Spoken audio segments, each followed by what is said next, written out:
ඔයා අද ලක්ෂ ගාණක් දීලා ගත්ත නිල් මැණික හෙට රුපියල් 1000කටවත් විකුණ ගන්න බැරි වීදුරු කෑල්ලක් වුණොත් දැන් ලංකාවේ මැණික් මාකට් එක ගුලාබි එහෙම නැත්නම් මේ කෘතිම සින්තටික් මැණික් වලින් පිරීලා බලපු බැල්මට අඳුරගන්න හරිම අමාරුයි. හොඳට බලන්න මේ ස්වාභාවික මැණික ඇතුලේ කුඩා ඉරි තිත් වගේ ස්වාභාවික ලක්ෂණ තියෙනවා. හැබැයි ගුලාබි ගලක් ඇතුලේ තියෙන්නේ පුංචි වායු බුබුලු විතරයි. තව දෙයක් ගුලාබි ගල්වල පාට ඕනාවට වඩා පර්ෆෙක්ට්.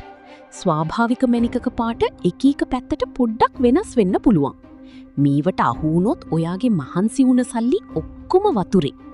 ඒ නිසා මැණිකක් ගද්දි විශ්වාසවන්ත තැනකින් විතරක් ගන්න. නැත්නම් විශ්වාසය තහවුරු කරගන්නේ නැතුව මුදල් ගෙවන්න හදිසි වෙන්න එපා. කට් ඇන්ඩ් පොලිෂ් ගලක් නම් අනිවාර්යයෙන්ම පිළිගත් රජයේ හෝ පෞද්ගලික ආයතනයක මැණික් වාර්තාවක් සර්ටිෆිකේට් එක ඉල්ලන්න. ඔයාගේ මැණික් වලට ආස කරන යාළුවොත් මේ ගුලාබි වංචාවෙන් බේරගන්න මේ වීඩියෝ එක දැන්ව ෂෙයා කරන්න.